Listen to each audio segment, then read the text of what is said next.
What's going on, boys and girls? How you doing? And this is a live game right now, as from recording. And I have no idea what's going to happen in this game. But we have, in my opinion, potentially perhaps the two most OP civs in the game. Ports, USA, Lakota, Inca. These civs are just absolutely insane. On top of that, it's another rank 1 versus rank 2. Julian K, the hero we need, not the hero we deserve, going up against everyone's favorite villain, Revnak. Can Julian do this? We've got big Portugal from Julian, which I think is one of his best civs. He's really been doing a lot of this free TC Fatorius fast age up into a really early fort recently, which is so difficult to break down. It's so difficult to rush early on. And USA not known for being a particularly strong rush civ. They don't have a lot of rush options. So you almost know that there's going to be that kind of fast fortress type build that USA been doing recently, which is really, really good. And they rely on their shipments for eco and military, etc., etc. So, can Julian break this USA down, or can USA break this fort play down? We'll have to see who ages up sooner, because honestly, both these civs age up at an insane time into Fortress, so we'll have to wait and see. Julian about to pick up a sexy 75 wood there. He's going to be super happy with that.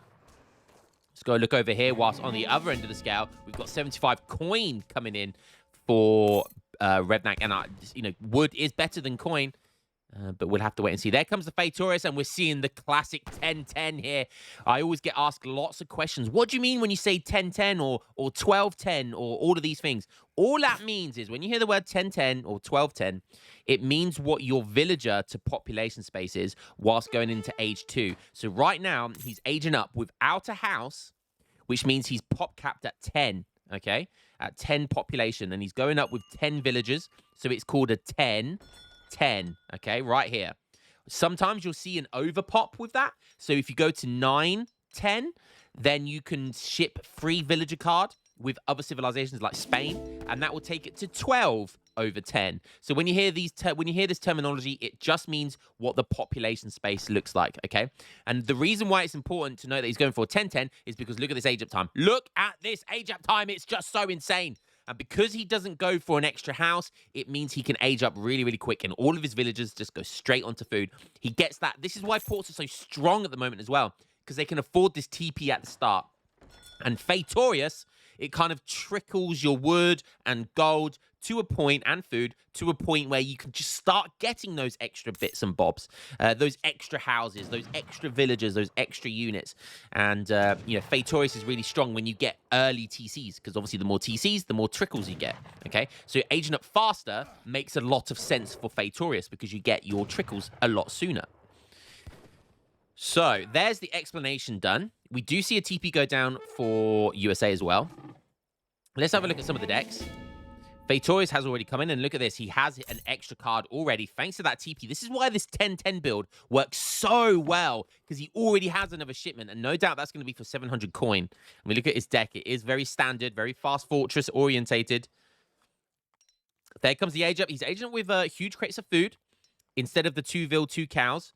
The 500 food is definitely the safer option, because it does guarantee you that food a lot sooner.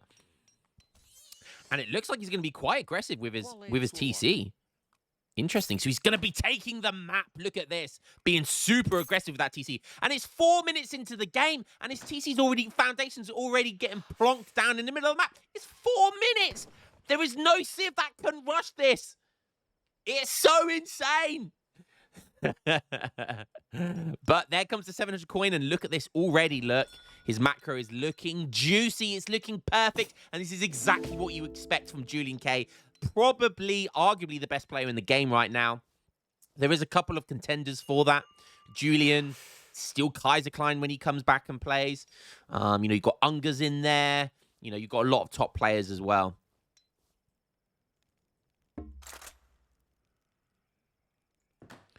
No doubt I'll get some comments saying, oh, well, why didn't you say Breeze? Is it just because you don't like him? Blah, blah, blah. No, Breeze is undoubtedly a good player, but he lames the top civs at the time. And so he's not as good with other civs as the other top players are. That's why he can't enter tournaments, apart from the fact he's banned from tournaments and for cheating. But also, yeah, it's just he is good, but he's, you know, at the top level, he likes to lame on the ladder. So he's not quite up there, but you know, he still has the top elo ladder on the ladder at the moment. So, you know, arguably, some people argue he's the best player in the game. So, everyone is entitled to their opinion, no doubt. Right, Julian, and look at this. I know we're gonna look over to USA in a second, but I know I've talked about this 10-10 build before. But look at this. Look at this. Getting a market down. He's saving his shipment, by the way. So he's normally what you would see is 700 wood. But he's saving that because look at this bad boy coming in. That fort is being shipped at 5 minutes 40 in the game. It's so insane. The third TC is going down, and look, he's getting all of these juicy trickles from Fatorius. And that Fatorius is essentially a free villager card. I mean, arguably it's a bit better than a villager, but at the very least it's worth free villagers when you have free TCs. Which is insane for ports because the whole point of that civilization was they don't get village cards, but they get extra TCs. So that fort is going to be plonked down at, you know, 6 minutes 20-ish. Such a difficult thing. Like, you need like a really strong pike timing to deal with this. And look at that. Look at that. 6 minutes 23. In goes down that fort. However, USA, they are also an exceptionally strong fortress civ. It does look like Breeze has gone for the kind of the greedy fast fortress, which is slightly slower than the standard 700 gold into the White House. So what he does, he goes for the meeting house first, the Philadelphia convention, gets that gold trickle, and then ships 700 gold into Capitol. I like to call it the White House. Because look at that. Look at that beautiful building. Isn't that just like one of the most gorgeous buildings that they put into the game? That is one of the really cool features about the new civilizations, all the really cool architecture. And look how just beautiful this building is. It's just really, really nice design. It's really a really cool building. And so how's he going to deal with this fort? We will have to wait and see. He has aged up. Yeah, doing the classic Kentucky Hunters age up, going up with the Kentucky shipments. And, oh, he's going for advanced artillery first. He has put down that classic stable, and he's shipping. He's putting everyone on food. He gets that classic 5 goon tech along with, no doubt, he'll probably go for first Pennsylvania rifles as well to get those. Is it 4 or 5? 5 sharpshooters just to add to the Minutemen. So he doesn't need to build any units. He just ships Minutemen and makes a couple of techs from the church, and he's already got a decent-sized mass army. What are my targets? The mortar is coming in. Now, for anyone who doesn't know, this is the new and improved advanced artillery. And we had lots of complaints about the turtle meta and how good it is and too strong it is for civilizations just to like go industrial and turtle. Well, this is the card that beats that now. And look at this. The advanced artillery card, it used to just allow you to make horse artillery and mortars in Age 3, but now it actually ships a mortar on top of that. So it gives you a whole artillery piece, a whole Age 4 artillery piece in Age 3. And yes, it's going to take some time to take this fort down, but it's super important that this fort goes down. And look at the line of sight. This is really smart by Revnak. Look at the line of sight. This building here, the state capital, is giving him so much line of sight, so much so that he actually sees this artillery foundry. So he knows that Julian's going to want to try and counter this mortar by going culverins, I'm presuming, because organ guns won't be able to reach it. But this thing has 40 range. And with the line of sight of the state capital, he's going to see a culverin coming a mile away. Look, he already sees it. It just got produced and he already sees it. Look at the line of sight that he can see it from. We're on his line of sight right now, and he sees it the entire time. And that's why he's maneuvering his units in a way where he can see it. And is he going to dive in his goons? How's he going to do it? He is. He's just going to dive in all of his goons. I'll tell you what. I think he's going to take it down. But look, Minutemen being called. The fort is hitting. TC fire. There's a lot of skirmishes there. The culverin does go down. But at what cost? This fort still isn't down yet. It's going to take 3 more hits from the mortar. Minutemen are still there. They do good damage. There's a decent amount of sharpshooters. 21 vills for USA. Still everyone on food.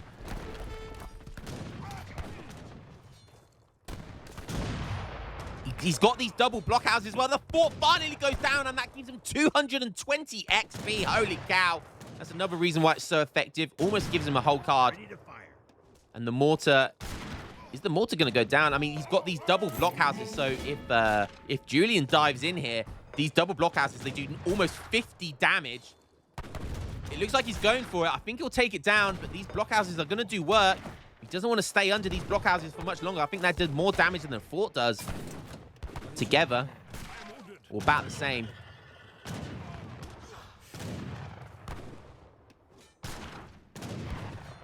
Minutemen getting called. Oh, look, and on top of all of this, he's got Pulaski's Legion. When did he ship that? He shipped 1k wood. Damn, and that's going to let him get the Pulaski's Legion out. That could be dangerous. Also getting another TC and plonking it right in front of Julian's. 23 vills, though. Where's Julian? Julian's on 44 villagers already. Oh. So even though he takes the fort down, it takes a long time to take that fort down. And behind all of this, he's just booming with 3 TCs with Fatorius and 44 villagers.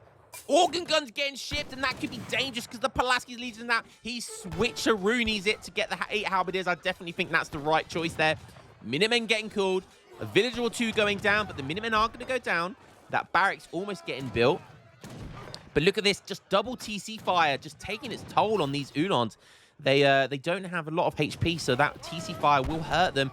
5 more goons getting produced. Ooh, a little bit of lag going on here. A little bit of lag. Is that because someone's called the GG? It's not. So the Pulaski's Legion almost gets completely melted down. He doesn't take any villagers out. Look at this. The TC fire is going to take these remaining 2 Ulons out. Oh, 8 halberdiers popping, though. Where are they going to pop from? Is Revnat paying attention? No, neither is Julian. And these 8 halberdiers, are they going to be able to get on top of these sharpshooters? The goons are coming in. He's going to try and snare with them. The Pulaski's Legion is there as well, but there's double anti-cav. They're just there to body block. The halberdiers do so much damage. He needs to focus on the halberdiers. Look at these 28 hand attack at 1.5 speed. Takes care of that halberdier.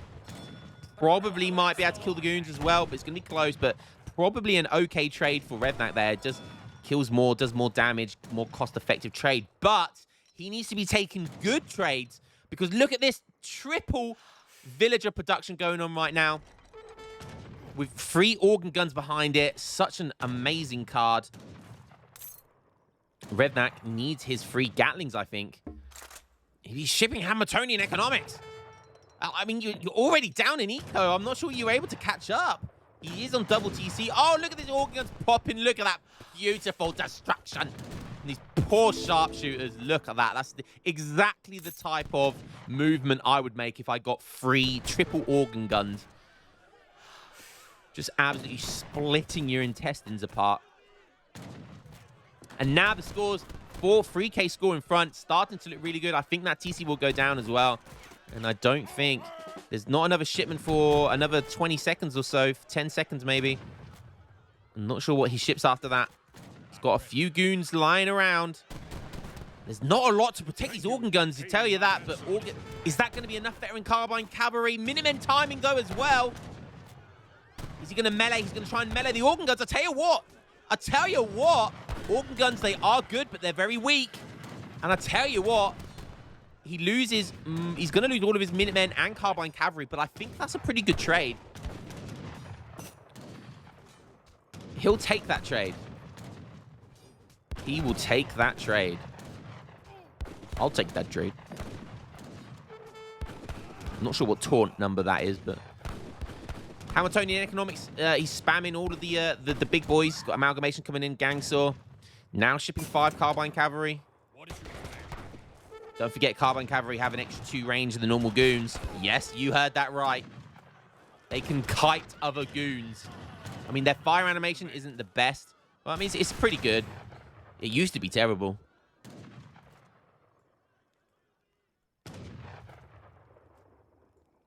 35 vills. He does still have that second TC.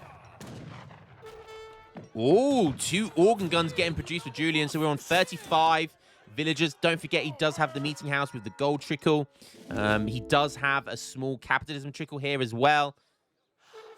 And Hamiltonian economics. So his eco's pretty good, all things considered. But is it as good as 61 villagers with 3 TC Fatorius? I do not think so, Sunshine.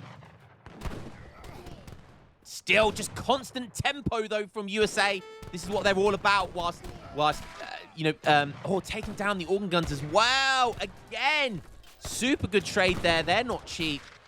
But this Civ USA is all about the tempo, whilst Ports can arguably, they're the anti-tempo Civ. They just sit plonked behind 3 TCs and wait for their eco to kick in.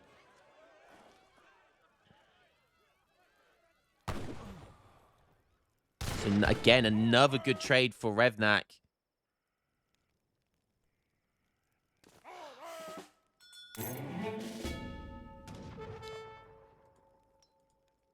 That TC's getting healed up. I love this as well. Oh, where's the TC fire coming from? Yeah, he's got 6 villagers inside this TC, which means villagers, for anyone who doesn't know, villagers die very quickly to TC fire. There's no like negative multiplier on a TC against villagers, so villagers just die to TCs in like 1 or 2 hits or something. I think it will be like 2 hits, maybe 3 hits. Yeah, so putting when you've got TCs like this, having villagers inside your TC to deny your opponent making them. Look at this, he's killing villagers, just killing villagers.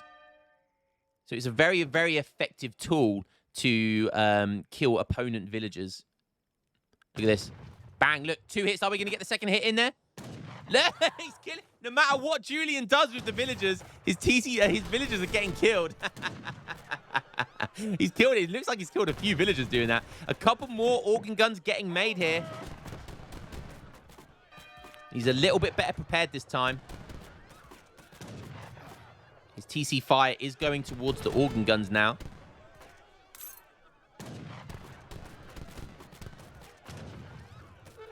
Oh, and look, it's not over until it's over. Kentucky Hunter's coming in, and look at what this bad boy's going to produce. It's going to give him 11 sharpshooters and 5 owl hoots. Hiya. What a card for 500 gold.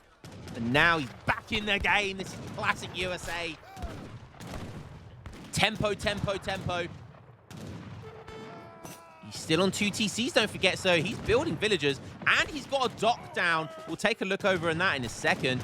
He's always able to get Minutemen as well, so this civilization is so strong, but so is Julian K's civilization of choice here. What you need? What you need? These guys trade well versus other skirms and goons. He's got 10 villagers inside this TC. So about a 5th of his eco is just inside this TC. And I'll tell you what, his killing stuff, it's really effective. It's very, very effective. He's got some boats over here. Is he going to want to move his boats over? Sorry, put his units inside his boats? Yes. I'm not sure why he brought his boats all the way over there.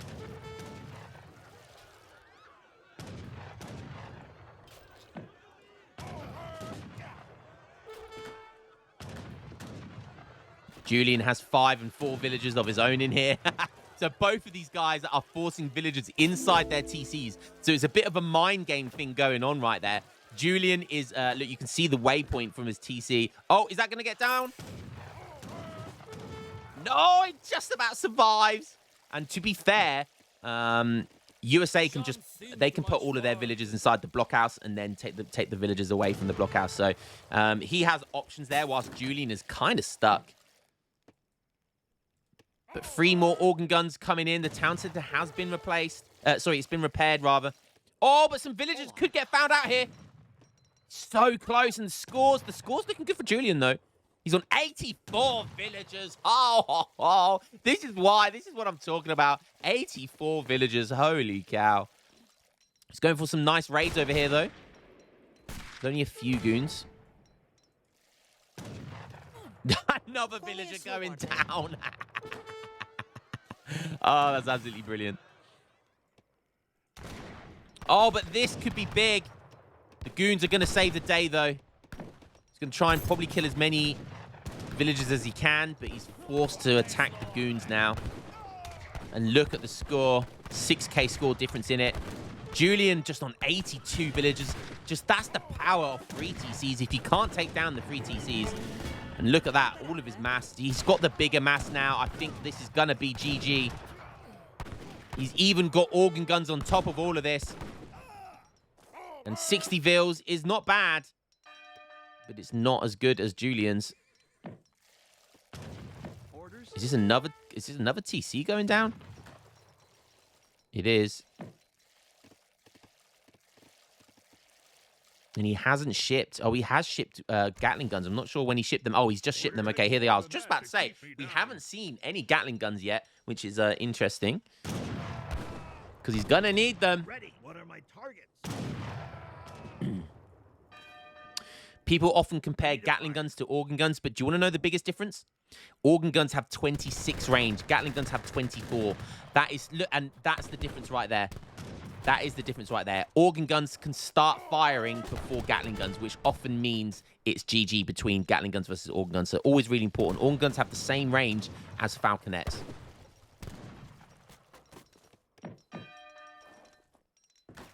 So that TC is not going to go down. Well, it does, but not for very long. It's a nice 100 XP. More Gatling guns in production. Oh, yes. Julian sees this now. He sees the dock. He's putting an outpost down. Probably wants to put a dock down behind it as well. Disrupt this water. Scores almost 10k difference. He's pulling further and further away. Julian not far off max villagers right now. Villagers still dying. There's still 10 villagers inside this TC. He's on 69. Nice villagers. And 10 of them are inside this TC. Oh, you love to see it. Lots of organ guns right now. He needs culverins, not Gatlings. He's making huzzahs. I think it's a bit of a desperate cav switch, though, because there's plenty of goons. 3 organs from Julian. It's just so over at this point. 10k score difference. Julian is also putting down a dock. I'm not sure Revnak sees the culverins. He does see the culverins, and I think he's trying to make some himself, but he's only going to be able to get 2, maybe 3 out. And look at that. All of those villagers. Finally, those villagers that have been sharpshooting and sniping from their town center for the last 10 minutes. They killed a lot of villagers. They killed a lot of Cassadors as well. So they deserve Medal of Honors, I definitely think. But Julian's going to be happy with that going down now. He's building a second dock. Culverin's coming to the edge, just in case there's any kind of ships coming. Also going to be applying pressure to the blockhouses.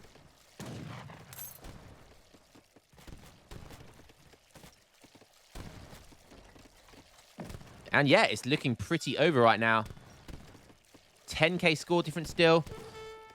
He's going to have to get very, very lucky with the culverin snipes. And the goons just move forward. Both these guys have insane artillery micro. There's one thing they're both known for. It is micro, particularly artillery micro. But the Gatling's not finding what they want to find. Hussars could just dive in here. He's kind of forced to go for the culverins. Otherwise, his Gatlings are rendered useless. A frigate coming in, though. Is that going to be enough? Oh, wait. No, that's Julian's frigate. Oh, that is overkill. 2 frigates coming in. Julian is styling on his opponent. Styling on rank number 1. And all because of the power of this civilization. I'll tell you what, though. He has outplayed. His micro has been unbelievable this game. The fort was a big brain.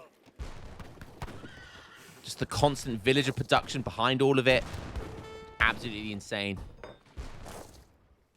Double frigate. He's going to be able to clean up the water with that now as well. And look at the score difference now.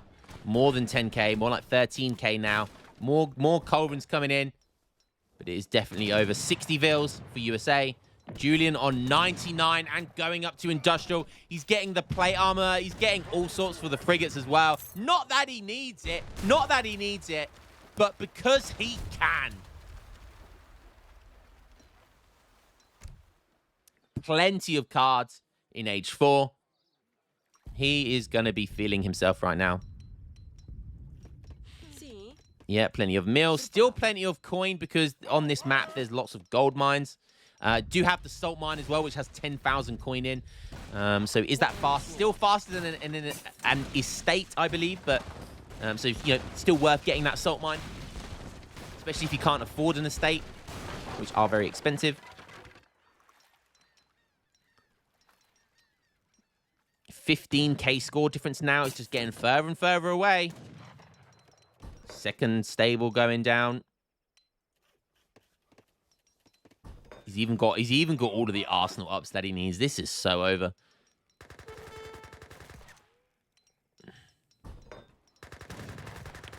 Looks like Revnak's desperate for that coin mine. He's got a salt mine over here, but you don't gather that quickly from salt mines.